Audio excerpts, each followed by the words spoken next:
I think since coming out, so much has changed because society has changed, I've changed, where I live has changed.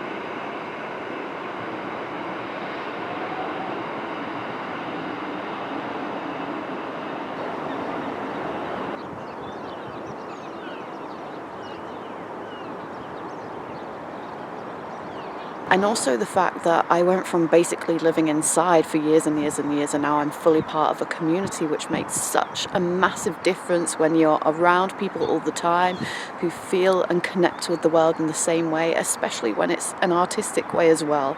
I'm so lucky to have found First Take and have been part of the Real Queer program, giving me a job within that artistic world that is so invaluable and has literally completely changed my life. So since coming out and living in Canterbury, which was a very Tory stronghold at the time, and everyone was very conservative, so much has changed, and I'm so grateful that it's changed and it's found this place in my life that makes me feel whole and nourished, and I don't want to change.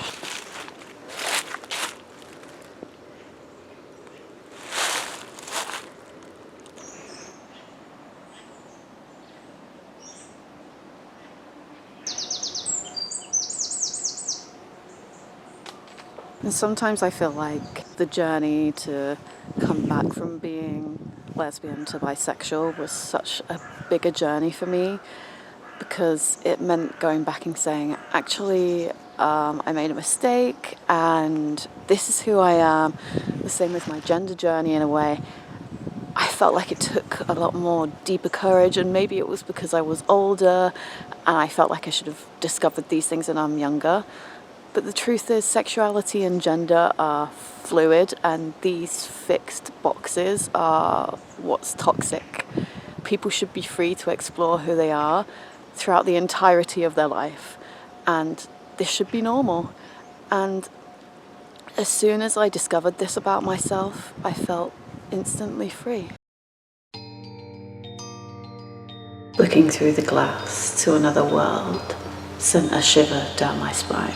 As I stared into the heart of intoxicating evil, dripping in sin, I felt the demoness's hand on my shoulders grip, the urge to be so desperately part of depravity. So in one deep breath, I stepped into the life that I had run away from for so long. My heart raced to speak the words I barely kept between my lips, for the woman flooded full of danger.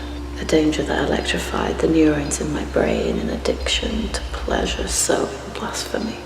I wanted the evil within to seep through every pore into the world that had molded me into an imperfect angel. If this truly was evil, I wanted to roll through the fires of torment into the never-ending darkness. And yet, realizing my feelings for her in this world brought me light and colour and freedom.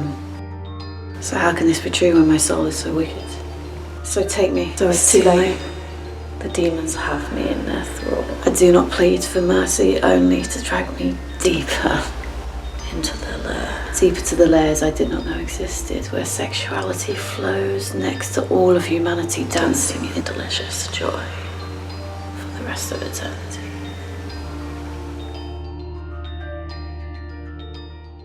I think being younger, I was very much afraid of participating in pride events and things like that, because I was scared of being proud. I saw it as this degenerate alternative way of being that was rebellious and not part of society, and that I didn't want to be proud of it because I shouldn't be.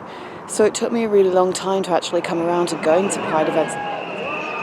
It took me till I think I was about 25 to actually go to a pride event and feel like this is really magical, this is really beautiful.